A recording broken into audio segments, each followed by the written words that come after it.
예, 감사합니다.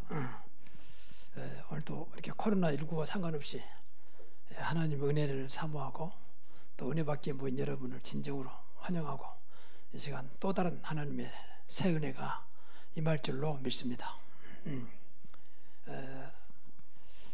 뭐 할 말이 많습니다만은 오늘 끝까지 우리 교회의 상황이 코로나19하고 상관없이 아주 딱 맞게 현재까지 돼 있어요. 그래서 편안한 마음으로 오셔도 됩니다. 지금 우리 이제 영상을 이번 다 바꿔서 1층에도 영상이 나와요. 그래서 수가 많이 보면 1층가 내려도 돼요. 그러니까 우리가 어떻든지 하나님 관계를 회복하는 제일 중요한 것이 예배입니다. 그리고 기도입니다. 예배와 기도 놓쳐버리면 다 놓친다고 봐야 돼요. 예배가 안 되는데 기도가 된다? 그건 거짓말입니다. 잠깐 급하니까 되는 거지 진정한 기도는 안 될 겁니다. 급하니까 조금 세상 말로 지푸라기라도 잡고 싶은 심정으로 기도할 뿐이지 진정한 기도는 안 될 겁니다. 그래서 예배가 중요하다 그 말이에요. 그래서 기도를 좀 많이 해야 돼요. 무조건 정부가 이러니까 따라가야 된다라기보다는 좀 기도하면서 하나님의 계획을 봐야 된다. 그래서 우리가 신앙생활에서 중요한 것이 늘 말하지만 이 네 가지로 봐야 된단 말이에요. 우리가 보는 눈에 있어서 첫째는 현실을 봐야 됩니다. 지금 코로나19가 지금 현실적으로 코로나19가 지금 계속 사람들을 희생시키면서 죽이고 있잖아요. 그런가 하면 이제 사실이요. 이것은 피할 수 없는 사실이거든요. 더 나아가서 진실입니다. 이 코로나가 도대체 어디서 나왔는 거냐? 중국 우한에서 왔느냐? 우한 폐렴이 시작이냐? 그게 중요한 게 아니에요. 지금 뭐 전세 다 파였는데 뭐 그 발원지가 어디냐? 그게 중요한 게 아니라니까요. 그러니까 이것 가지고는 말은 맞지만 사실 답이 없는 겁니다. 하여튼 백신이 안 나왔잖아요. 그래서 하나님이 이럴 때일수록 우리에게 영적인 사실을 보도록 말씀하신 거예요. 지금 하나님의 계획을 봐라. 내가 세상 주관자다. 그렇게 지금 말씀하고 계십니다. 우리만은 믿어야 됩니다. 그럼 하나님 계획이 뭐냐 그 말이죠. 여러 가지로 생각할 수 있겠죠. 왜 온 땅에 코로나19가 지금 다 세상을 덮고 있냐? 뭐 피한 나라가 없어요. 이제는요. 청정 지역이 없어요. 다 퍼졌어요. 그러니까 이제까지 바이러스 중에 제일 지금 확산율이 뛰어난 바이러스입니다. AD 1347년에 신성 로마 제국 그러니까 유럽 쪽이잖아요. 거기가 완전히 이제 당시 흑사병이 퍼져가지고 그 1년 동안 완전히 인구의 3분의 1을 죽여버렸습니다. 그 흑사병은 당시에 쥐에서 옮기는, 쥐 벼룩에서 옮기는 병이 페스트. 근데 그때는 의학이 발달하지 않았거든요. 그래서 속수무책으로 당한 겁니다, 계속. 근데 지금 의학이 발달하다고 말하고 있잖아요. 근데 지금 이 바이러스를 대체할 만큼 백신이 안 나왔습니다. 그때나 지금이나 다를 게 없어요. 지금 보세요. 그 지성이 발달하고 과학이 발달하고 의학이 발달하고 세계의 나름대로 선진국가라는 그 나라들이 지금 속수무책으로 당하고 있잖아요. 하나님을 믿었던 그 나라들이 하나님 필요 없다는 거예요. 우리는 과학이면 되고 의학이면 되고 못할 게 없다는 거예요. 돈이면 되고 이렇게. 그들에게 인간의 무기력함을 보여주고 있는 겁니다. 한국교회도 마찬가지입니다. 한국이 지금 세계적으로 짧은 기간 동안 가장 큰 규모의 교회가 세워졌거든요. 또 숫자도 많이 늘어나고요. 한때는 1200명까지 됐다. 그럼 인구의 4분의 1이 기독교입니다. 전혀 변화시키지 못하고 있는 겁니다. 오히려 불교가 더 왕성하고 천주교가 더 왕성합니다. 근데 분명히 죄송합니다만 비난한 게 아니고 하나님 안 믿습니다. 거기는. 불교도 천주교도 하나님 안 믿습니다. 마리아가 더 중요하지. 하나님이 중요해요. 말은 천주라기도 마리아가 중요해요. 그 사람들은 성경은 또 우상들이 많아요. 성당 한번 들어가 보세요. 얼마나 이상한 것들이 많이 그려져 있는데. 그러면 우리 개신교는 어떠냐? 맨 싸우고 있잖아요. 좀 큰 규모가 있는 교회는 맨날 안에서 갈등이잖아요. 그러니까 하나님이 이 한국에도 하나님이 지금 보지 않는 계획을 가지고 말씀하고 계신 거예요. 그래서 우리만이라도 이번 기회에 그럼 우리에 대한 하나님의 계획이 뭐냐? 다시 하나님을 좀 가까이 가라는 겁니다. 그리고 내 믿음을 확인해 보라고 하는 겁니다. 이번 기회가 여러분 믿음이 회복되고 하나님과 좀 더 가까이 가고 기도가 회복되는 시간이 되기를 바랍니다. 세상 모든 것들은 다 참고예요. 하나님이 허락하지 않으면 안 되게 돼 있습니다. 그래서 진짜 기도해야 돼요. 그래서 방금도 우리 최한도님 기도 잘해 주셨지만 우리 112 기도를 오늘 지금 다 주보에 들어 있었죠. 그래서 기도하자고 말. 우리만은 제대로 하나님을 믿고 기도해야 할 거 아닙니까? 천지를 창조할 뿐만 아니라 모든 미물까지도 간섭하신 하나님이라고 했잖아요. 들풀까지도 하나님이 기르시신다 했잖아요. 그리고 날아가는 참새까지도 하나님 아버지께서 허락하지 않으면 안 된다고 그랬잖아요. 그렇다면 이것도 분명히 하나님의 계획속에 있고 하나님 손에 있다 그 말이죠. 그러니까 우리만은 뭐라해도 이럴 때일수록 하나님을 의지하고 진짜 하나님께 기도해야 됩니다. 뭐 대충 하고 하나님 믿자 그 말은 아닙니다. 그러니까 결국은 하나님 손에 있다 그 말이에요. 그래서 하나님의 계획을 봐야 돼요. 오늘 제목은 두 사람의 실수입니다.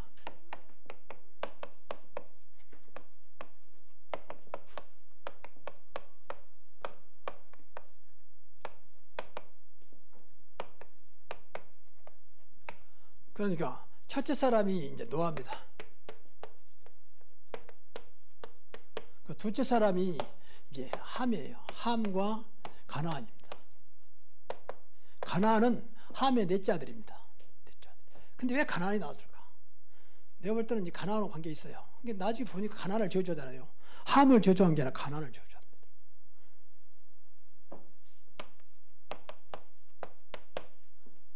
세 번째는 셈과 야벳의 축복입니다.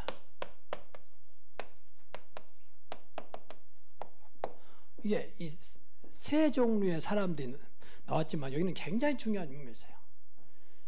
평생의 인류를 바꾸는 많은 인류학자들이 이때 인류가 나눴다는 거예요. 함의 후손과 셈과 야벳의 후손. 분명히 성경은 영원한 저주를 말하고 있잖아요. 자, 그러면 노아의 실수입니다. 노아는 여러분 잘 아는 대로 창세기 6장 8절부터 9절에 보면 노아는 굉장한 사람, 당시 하나님의 은혜를 입었던 사람이고 그리고 당대 의인이었고 완전한 자였고 그리고 하나님과 동행한 사람이었어요. 굉장한 사람 아닙니까? 그래서 그 어마어마한 방주를 만든 사람. 근데 이제 방주에 나와서 성경대로 말하면 자식도 많이 낳고 그리고 이제 먹고 살아야 되니까 농사를 지었단 말이에요. 그 중에서 포도나무를 심고 포도주를 심었습니다. 농사 지은 것은 뭐 먹고 살아야 되니까 당연한 것이죠. 근데 문제는 이제 포도주를 담아가지고 포도주를 먹는 것도 좋죠. 근데 취했다고 말이에요. 쉽게 말하면 술 취했다고 말이에요. 그러니까 술 좋아하시는 분들은 보통 취할 때까지 먹어야 술 먹는 것 같다고 그렇게 말씀하잖아요. 한 잔 갖고는 양이 안 차니까. 술 취한 사람들은 늘 술 좋아하는 사람 술 취해야 끝나거든요. 이제 이게 문제거든 사실은요. 그래서 알코올 중독이 생기고 이제 그런 겁니다. 술 한 잔 두 잔 먹는 거하고는 그런 문제가 안 돼요. 그런데 이제 문제는 취했다는 거예요. 다시 말하면 취해버리면 내가 알코올에 잡혀버리잖아요. 내 마음대로 안 되잖아요. 그때는 뭐. 걸어가는 것도 생각하는 것도 어떤 것도 내 마음대로 안 된다. 이게 이제 뭐 이때부터 문제가 오는 겁니다. 하나님이 주신 인격을 완전히 상실해버리는, 하나님이 주신 의지를 완전히 상실해버리는, 다른 것에 붙잡혀버리는, 이걸 마귀가 가만히 놔두겠습니까? 마귀가 때는 이때라면서 최대한 이용하는 거죠. 그래서 실수를 하게 만듭니다. 그래서 술 좋아하시는 분들은 술을 드세요. 근데 과음하지 마세요. 취하지 마시고. 그 쉽지 않겠지만 그래서 기도해야 돼요. 그건 취하면요 거의가 다 알게 모르게 크고 작은 실수를 하게 됩니다. 일부러 그런 게 아니라 술에 붙잡혀 버리니까. 그때 본능적으로 나타납니다. 상친 사람 상처가 나타나고 또 그때 뭐 잘못된 거 있으면 잘못된 게 나타나고 그동안 어릴 때 잘했던 거 보면 번사람이 나타나고. 그러니까 좀 한 예를 들어서 어릴 때 엄마 아빠가 계속 싸우는데 아빠가 자꾸 엄마를 폭행한단 말이야. 그러면 자식은 나는 크면 절대 내 와이프의 손찌검하지 않을까, 폭행하지 않겠다. 그런데요, 이 사람이 딱 술 취하니까 그때 이제 폭행하게 됩니다. 보고 자란 것이니까. 또 욕한 사람은요, 늘 욕이 배에서 어느 날 나도 모르게 다른 데 붙잡히면 그때 이제 욕이 나와요. 그렇게 그만큼 환경이 중요한 거예요. 각인된 것이다. 그러면 각인. 어쨌든 그래서 실수하게 됐는데 이제 성경에 보니까 발가벗었다 그러고. 예, 더우니까 술 취해가지고 열이 올라오니까 이제 발가벗게 되죠. 이것은 아무리 의인이었고 완전한 자였고 하나님 은혜를 받은 동행한 자였다 할지라도 인간의 연약함을 좀 말하고 있는 거예요. 인간은 완전할 수 없다. 그때는 완전해도 결국 연약한 존재다. 그 말은 다시 말하면 누군가를 의지하지 않으면 안 되는 존재다 그 말이에요. 그래서 하나님만 의지하고 그래서 늘 그리스도를 찾으라 그 말이에요. 그래서 늘 기도해야 한다 그 말이에요. 늘 성령님도 받아야 한다 그 말이에요. 이러한 존재라 그 말이에요. 성경 보면 이런 말이 많이 나왔잖아요. 누가복음 21장 16절에 보니까 항상 기도하며 깨어있으라.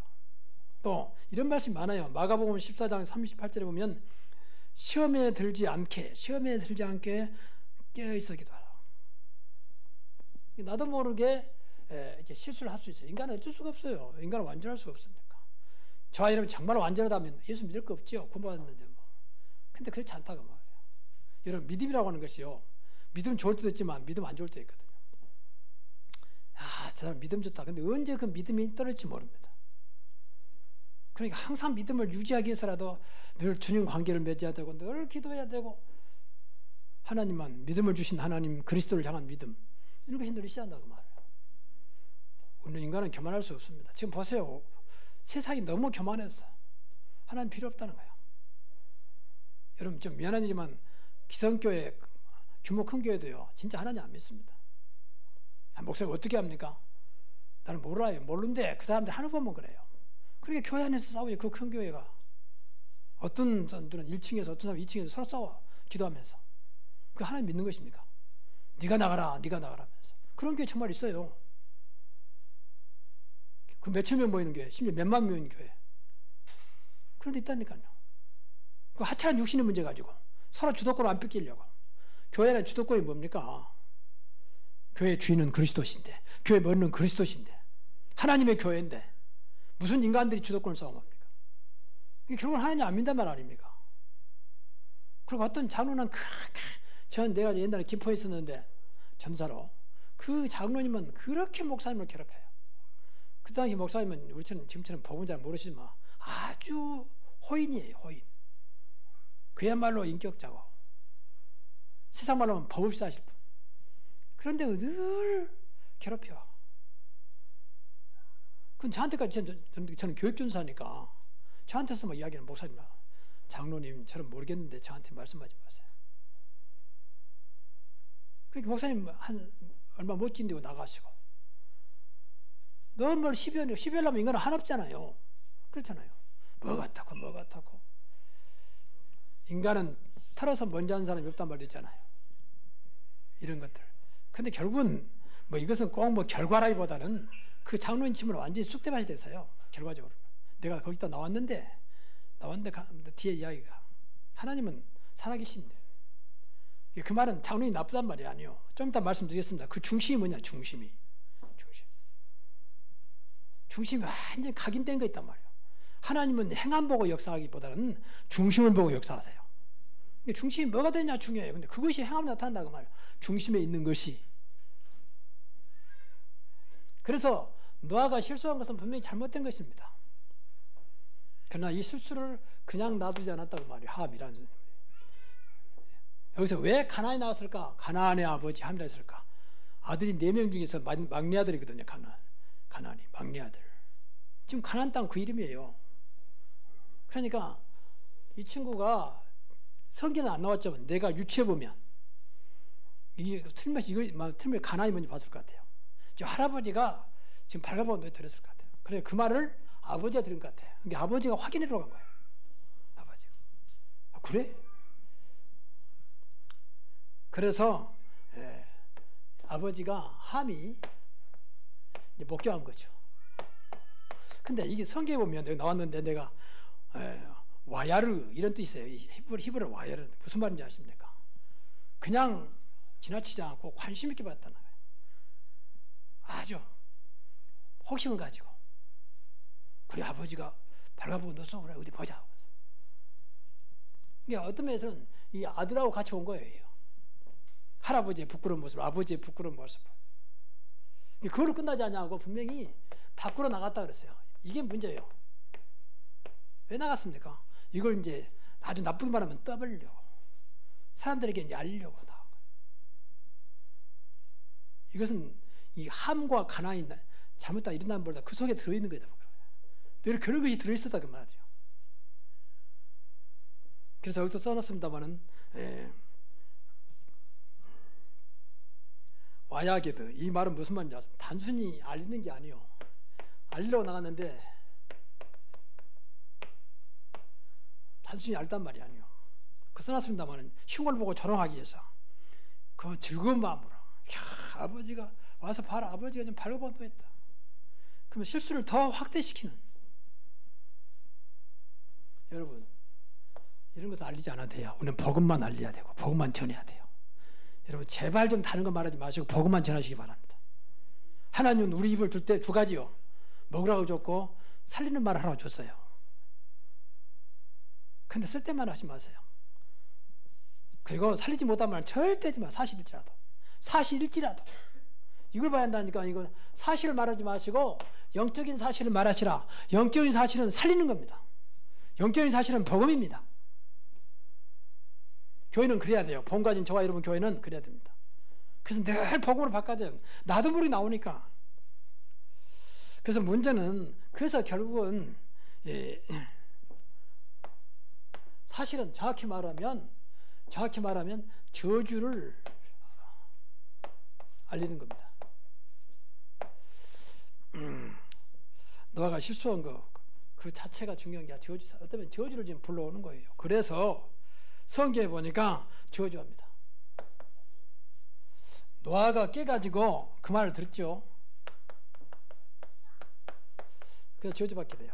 그래서 여기서 생각을 많이 해봤어요. 아니 노아가 아무리 그랬다죠. 자기가 실수했는데 어찌 아들들에게 저주하겠습니까? 아들에게. 일단 실수는 자기가 했는데. 근데 그렇지 않다. 하나님이 노아를 붙잡았다 봐야 돼요. 또 그 창세기 계속 보면 요셉의 아들들 있잖아요. 아들도 야곱이 와서 축복하는데 큰아들과 둘째 아들이 있는데 큰아들을 오른손으로 이렇게 얹고 작은아들 왼손으로 올리도록 이렇게 축복을 했는데 야곱이 자기도 모르게 딱 이렇게 손을 바꿔버리잖아요. 작은아들에게 오른손을 대고 큰아들에게 왼손을 대고 그 말은 축복을 어느 쪽에 두냐 그 말이죠. 오른쪽이 축복이라고 봤을 때. 그러니까 이 요셉이 아니 큰아들이 이쪽입니다. 아니다. 자기도 머리 손이 작은아들에게 갑니다. 오른손이. 하나님이 이건 너무 중요한 단순한 실수 차원이 아니고 너무 중요하기 때문에 지금 노아의 입을 붙잡은 거예요. 그래서 노아가 아버지 마음이 아니고 하나님의 그 마음으로 지금 함과 가난에게 저주한 겁니다. 그러면 이유가 뭐냐? 이제 이유가 중요해요. 왜 그랬을까요? 이유는 두 가지요. 크게 뭐 여러 가지 말할 수 있어요. 첫째는 율법입니다. 율법은 반드시 정죄해야 됩니다. 정죄. 우리 인간에는요 정확히 말하면 정죄할 권한이 없습니다. 그렇죠. 그래서 정죄하는 거예요. 방금도 말씀은 그 속에 뭐가 들었냐? 사실 그 속에 그 율법이 각인되어 있는 거예요. 가나안과 함은 그 집안 분위기가 율법적인 분위기였다. 당연히 아들이 말하니까 아버지도 그래? 한번 가서 보자. 도대체 뭐냐? 야 아버지 봐라. 아버지 꼴 좀 봐라. 아마 틀림없이 그랬으면 분명히 성경대로 말하면 그 언어상으로 보면 그냥 보지 않냐고 조롱하는 그리고 상당히 무시하는 이제 그런 투로 봤다는 거예요. 이게 중요합니다. 또 한 가지는 이 아버지 자체를 사실 아버지를 인정하지 않는 거예요. 아버지를 불인정. 아버지의 권위를 없애겠습니다. 지금은 우습게 알지만 옛날에 얼마나 부모의 권위가 세습니까? 또 이때도 사실은 부모님의 권위가 대단했죠. 더구나 아브라함이 누굽니까? 하나님 은혜를 입은 사람이요, 의인이요, 완전한 자요, 하나님과 동행한 사람 아닙니까? 실수했다 할지라도 120년 동안 방주를 지어서 세상을 살리는 일을 앞장섰던 분 아닙니까? 근데 인정하지 않는 겁니다. 그냥 단순히 아버지로 본 거예요. 여러분 신앙생활하면서요 이 관계를 잘해야 돼요. 인간적인 것과 하나님 관계를 잘 알아야 됩니다. 이게 좀 미안한 점을 용서하고 드리십시오. 중자 자녀들이 제일 실수하는 원인가, 목회자가 실수하는 원인이 단순히 집에서 아버지 엄마나 보는 거예요. 교회에서도 마찬가지고. 그러니까 뭐 자기 아버지 어머니인데 뭐.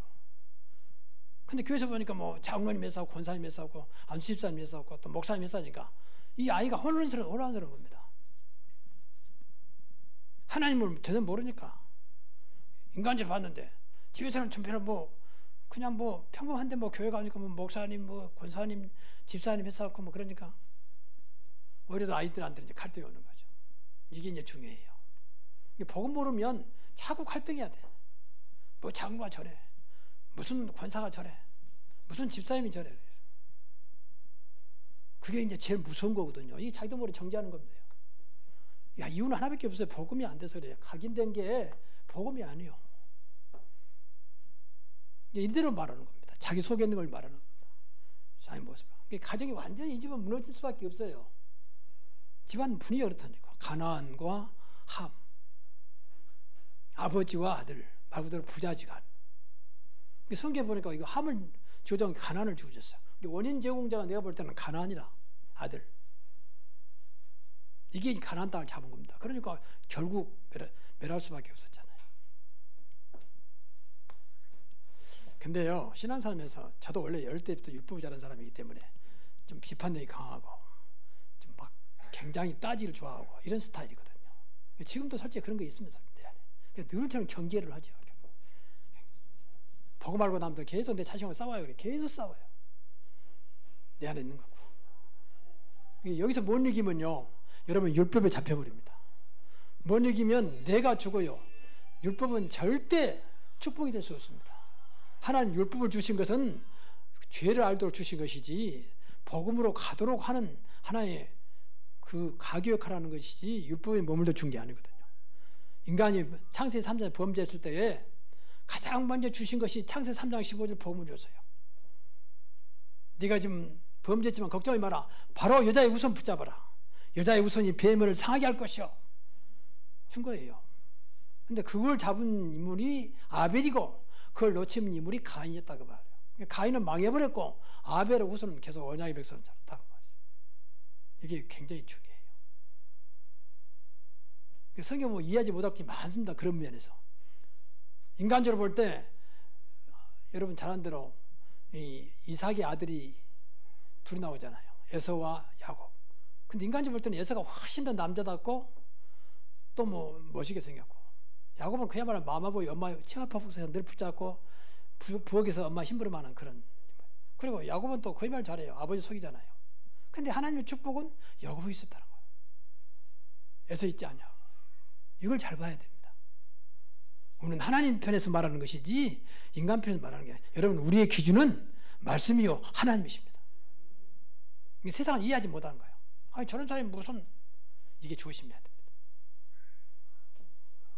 그래서 절대 우리 교회는 이런 거 없어야 돼요. 봤다가 좋은 게 아니다. 목사님 제가 봤는데요. 그게 이제 문제입니다. 제가 분명히 들었는데요. 그게 문제예요. 복음이 아닌 것은 본 것도 아닐 수가 있고 안 본 것도 복음일 수 있어요. 복음 모르면 결국 나도 모르게 자꾸 이런 것에 빠진다니까. 이런 거예요. 이게 세상 사람 다 통하는 거지 그게. 근데 이건 세상은 몰라요. 영적인 사실은. 이게 세상과 다른 점입니다. 우리만은 하나님 믿어야 됩니다. 우리만은 그리스도가 모든 것이 돼야 됩니다. 우리만은 말씀 중심이 돼야 돼요. 자, 세 번째, 생과 야매. 왜 이 사람들이 축복받았을까요? 이 말을 들었으면 이건 이 사람인지 함과 가난이 와서 이야기하니까 분명히 이제 알리려고 나갔잖아요. 알리려고. 근데 분명히 말했죠. 야, 할아버지가 아버지가 지금 발로바고 놓였다. 그러면 이제 똑같은 사람 같으면 아 그래 뭐 혹인가 또 쫓아가 보겠죠. 근데 이 사람들 셈과 야벳은 그러지 않았다. 그 성경 보니까 뒷걸음 쳤다. 이게 굉장히 중요해요. 안 보려고 그 현장을 안 들려고, 안 보려고 보면 시험 당하기 때문에. 그래서 뒷걸음 쳐서 성경에 보니까 큰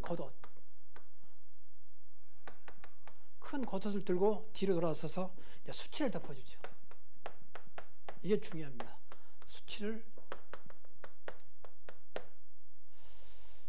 그래, 그럼 큰일 나구나, 빨리 퍼져야 되라. 그래서 우리 한복 같은 외투 같은 거 크잖아요. 그런 식으로 이스라엘도 당시에 큰 보자기 같은 거 두루 살았잖아요. 그걸 펴가지고 뒷걸음쳐서 바라보고 노인 아버지를 덮습니다.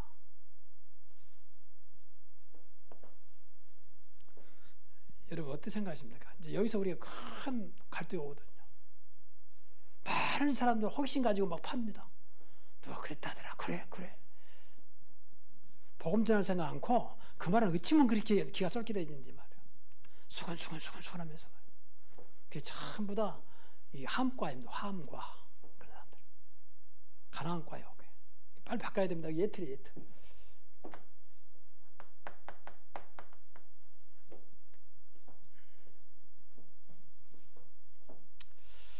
그래서 다른 사람이 모르도록 무조건 덮으라 그 말이 아니에요. 무조건 감추라 그 말이 아닙니다. 그럼 이것을 드러내서 뭐 어쩌자는 겁니까? 많은 교회들이 실수하고 있거든요.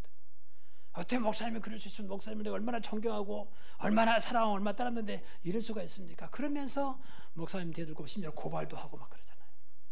그래서 우리는 교회를 사랑하고 목사님을 사랑하는 게 그런 말도 안 되는 말을 가지고 전부 사단의 도구가 되는 거예요.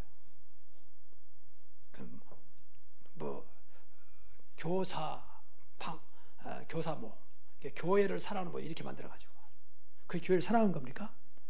그 교회를 무너뜨리려고 작정한 거죠. 여러분 사랑하는 그런 건 아닙니다.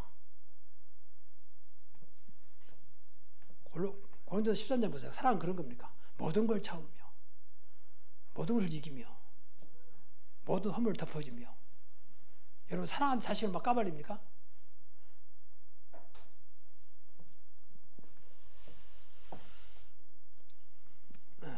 사실은 이 사람들은 이제 복음의 사람들이었습니다. 그리고 이 사람들은 살리는 사람들이었습니다. 어떤 사건이 왔을 때 늘 생각해야 돼요. 그 사건을 살리는 것이 뭐냐? 문제할 때 그 문제를 통해서 하나님이 원하는 것이 무엇이냐? 이 사람이 어떤 큰 일을 저질렀을 때 이 사람을 살리는 길이 뭐냐? 그것을 생각해야 됩니다. 아니 목사님 저 잘못했는데 당연히 당해야죠. 그건 세상에 사는 소리입니다. 우리는 그러면 안 됩니다. 그렇게 말해버리면 우리는 하나님 앞에 전부 당해야 할 사람이에요. 그렇잖아요. 허물과 죄로 죽었던 너희를 살리셨다 그랬잖아요. 다 죄인들이요. 겉으로만 안 나타날 뿐이지. 지금도는 죄에서 벗어나지 못합니다. 드러나지 않을 뿐이지. 얼마나 마음으로 생각으로 죄를 많이 짓습니까? 행동은 안 한다 할지라도. 근데 하나님 분명히 마음과 생각을 감찰하고 계신다 했잖아요.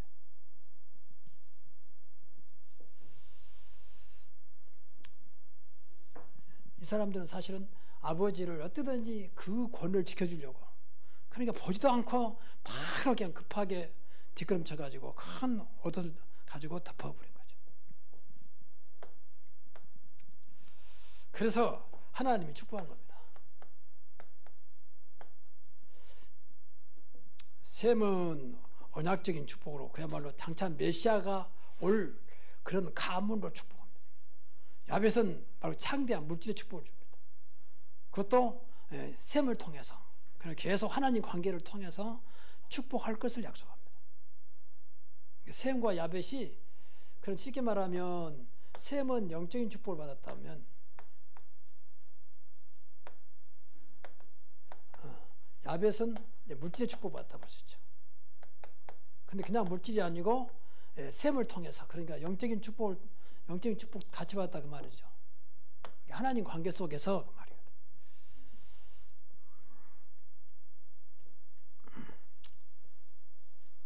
그래서 우리가 결론적으로요, 다른 건 다 필요 없어요. 여러분 인격이 뭐 더럽고 이상하고 괜찮아요. 복으로만 각인하라 그 말이에요. 그러면 돼요. 걱정할 게 없습니다.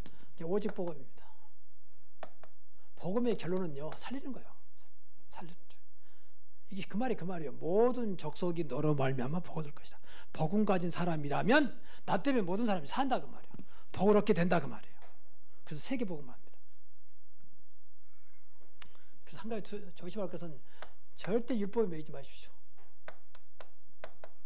율법은 아주 말 그대로 안 좋은 거거든요. 율법은 인간이 볼 때는 굉장히 착하게 보이고 성실하게 보이고 진실하게 보입니다. 그런데 그렇지 않습니다.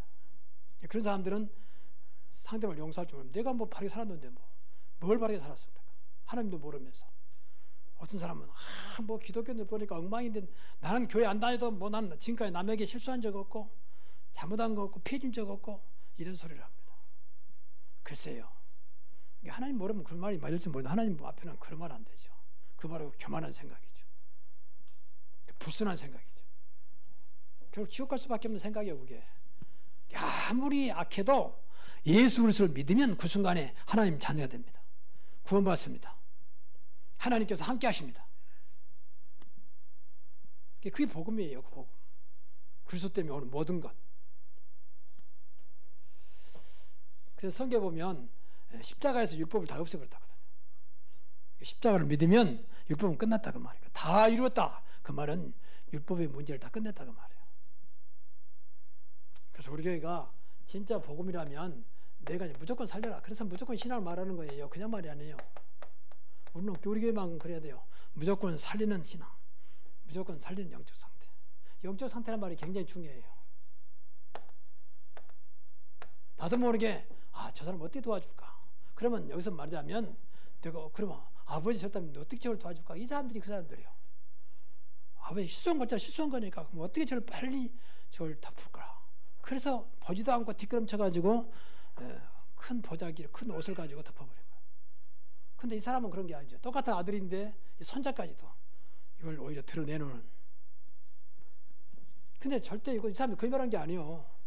폰걸 그대로 말한 건데 뭐. 이제 그게 문제거든요. 목사님 제가 봤는데 정확하게 우리 아들도 봤는데요. 봐서 어쨌단 말입니까? 이제 여기서 중요한 거죠. 여기서. 그럼 무조건 축복하는 믿음입니다. 오늘 무조건 축복이에요. 그리스도 이름은 축복의 이름입니다. 네, 그리스도 이름으로. 그리고 무조건 기도해야 됩니다. 나도 마음이 감당이 안 되니까 기도해야 돼. 정말. 하나님 이럴 때는 내가 어떻게 해야 되는 것입니까? 하나님 뜻이 무엇입니까? 왜 코로나19가 지금 온 땅을 뒤덮고 있습니까? 인간의 교만함. 그럼 우리는 지금 하나님 믿느냐 말이야. 코로나19라고 하는 그런 여러 가지 막 이야기되는데 그걸 믿느냐?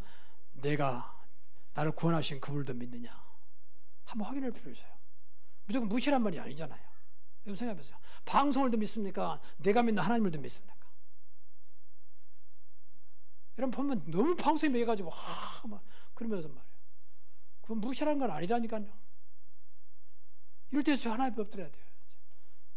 하나님 대한민국이 세계복음할 나라가 맞다면 이 민족에 증거를 주옵소서.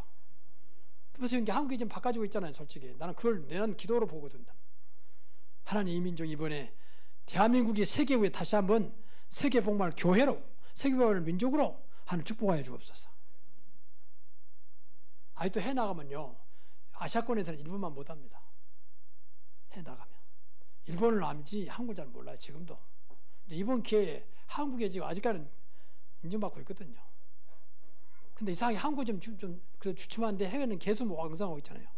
어제 그 뉴스에 보니까 확진자에서 치유된 사람과 확진자 수와 비교할 때 치료된 사람이 더 많아졌었지. 그 놀라운 일 아닙니까? 이제 아직 백신도 안 나오는데 우리만은 영원한 백신은 그리스도입니다. 끝까지 어떤 것도 모든 문제 해결하신 그리스도가 우리 백신이요. 그렇죠. 오직 복음. 그 믿음 가지고 있어야 돼요. 그래서 우리만은 이럴 때일수록 더 믿음으로 가지고 내 마음의 상태를 보고 내가 믿음이 없구나. 내가 괜히 이거 이제 불안해하고 있구나. 아무것도 염려하지 말고 모든 것을 기도와 간구로 너희 하나님께 감사함으로 하래라. 그런 말씀들을 한번 생각해 볼 필요가 있지 않습니까? 아, 내가 지금 쓸데없는 거 붙잡고 염려하고 있었구나. 진짜 하나님 안 믿고 있구나. 그걸 발견해야 그 하나님의 계획을 발견하는 거지. 그래서 이번 기회에 더 여러분이 더 비 온 다음에 땅이 더 굳어진단 말이 있잖아. 이번 기회가 여러분의 신앙을 더 굳게 만드는, 단단하게 만드는 그런 기회가 되기를 바랍니다. 그리고 우리는 할 일이 하나밖에 없습니다. 순종하면 돼요. 무조건 순종하자. 순종할 때는 은혜가 있어야 돼요. 그냥 순종된 게 아니에요. 여러분, 믿음으로 순종하는 게 아닙니다. 은혜로 순종하는 거예요. 아, 믿으면 당연히 따라가는 거 믿어지는데, 여러분 직장 왜 나갑니까? 믿어지니까 나가는 거 아니에요. 근데 우리 신앙생활 그런 게 아닙니다. 믿음 오기 전에 은혜 받아야 돼. 그래야 순종하게 돼요. 다른 사람 이해 못하지. 당신 미쳤냐 말이야. 근데 하나님 나한테 은혜를 주시는데, 순종하도록 은혜를 주시는데, 우리 기독교는 은혜의 신앙입니다. 구원도 은혜를 받았고, 지금 우리만은 이 시간도 하나님 은혜 속에 있습니다. 그래서 두 사람의 실수가 중요한 게 아니고 셈과 야벳이 중요합니다. 우리의 영적 상태, 우리 마음속에 뭐가 각인되느냐, 이게 중요합니다. 이걸 바꿔야 돼요. 오직 복음으로, 오직 성령으로, 오직 하나님 은혜로. 그래서 여러분, 저와 여러분, 우리 가문이, 우리 교회가 하나님 보시기에 가장 합당한, 끝까지 하나님 축복을 쓰임받는 그런 응답과 증거가 있기를 주의 이름으로 축원합니다.